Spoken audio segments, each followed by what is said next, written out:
Pour cette raison, les philosophes et les enseignants de la philosophie, qui vous obligeraient à suivre un raisonnement philosophique, sont nécessairement dans l'erreur. La même que Hume, la même que Popper. Si l'expérience humaine qui est proposée n'est pas la même pour tous, on n'a pas à en discuter. Ça s'appelle de la philosophie. Or, la philosophie ne peut pas être recouverte par une philosophie. On m'a suivi ? La différence entre la philosophie, celle que j'essaye de vous faire connaître, et les philosophies, qui sont des artifices, des oripeaux, la différence est assez forte puisque entre la personne elle-même et ses vêtements, il y a une différence fondamentale. Et la déduction et l'induction n'y sont pour rien. Pourquoi ? Parce que dans la vraie philosophie, on ne s'occupe que du vrai, du juste, du beau, du bon. Dans les autres philosophies, on discute de comment on apprécie, comment on fait ceci.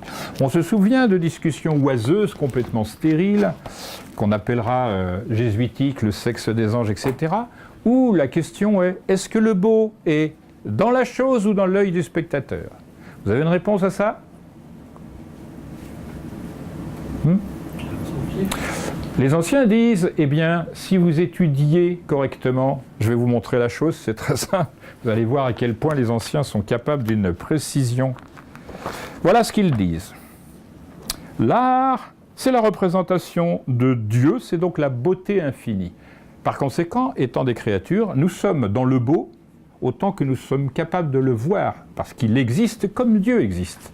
Maintenant, si on ne veut pas que Dieu existe, c'est notre problème.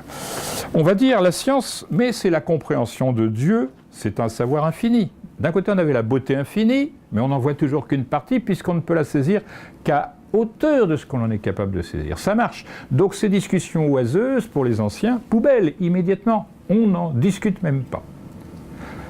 On voit que pour l'art, pour la science, c'est pareil. La science, musulman, comprendre Dieu et son savoir infini. C'est pourquoi dans le Coran, on a beaucoup plus de fois le terme la science que le terme la guerre, le sang, etc. Beaucoup plus. C'est plusieurs centaines de fois plus. La religion, c'est aimer Dieu, c'est amour infini. On voit qu'avec ce triangle, simple représentation glyptique ordinaire du feu et de la divinité, on a la totalité de ce qui convient. Art, science, religion et philosophie. La différence entre religion et philosophie, c'est que la religion, elle donne des aperçus qu'elle propose comme dogmatiques et définitifs, alors que la philosophie, elle se permet de discuter tous les aspects. Mais en réalité, pour être clair, et ça les musulmans le comprendront mieux que les cathos, sans la philosophie, la religion ne peut pas être démontrée ni prouvée. Pouf, et on s'arrête sur les discussions oiseuses. Des questions ?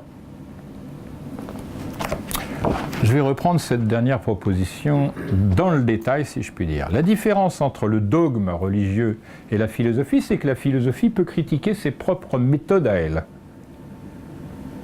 Ce que ne fait pas la religion. Contrairement aux sciences, mais conformément aux arts, la philosophie n'a pas de limite et n'a pas de centre. En conséquence, on ne peut pas la confondre avec le religieux, où l'on dit, et c'est la philosophie hermétique qui propose cette définition, qui a été reprise par Roger Bacon, Francis Bacon, et qui a été dictée très fortement par d'autres, à savoir les néoplatoniciens qui disaient « Dieu est ce cercle dont le centre est partout et la circonférence nulle part ». C'est chouette. Ça, c'est tiré des anaglyphes de la plus lointaine Égypte, puisque ça se connaît dès le 31e siècle avant notre ère. En même temps que la ligne suivante qui dit « Dieu, celui que tout nom diminue ». C'est réglé, essayez ce que vous voulez. Ça coupe court à toutes les discussions oiseuses des pseudo-philosophes, des pseudo-religieux qui ne comprennent rien à rien parce qu'il leur manque une culture basique. Isaac Newton, quand même un homme de bon calibre, si je puis dire, lui avait vu tout ça. Il était le premier à financer de ses deniers un explorateur qui alla pour lui en Égypte, qui en rapporta surtout la première description, hélas assez fausse, de la Grande Pyramide. C'est normal puisque le cornichon, lorsqu'il est entré dans la Grande Pyramide, il n'avait pas prévu de supplément pour son éclairage. Donc il est arrivé dans la pièce principale, tout en haut, et paf, ça s'est éteint, ce qui fait qu'il a compté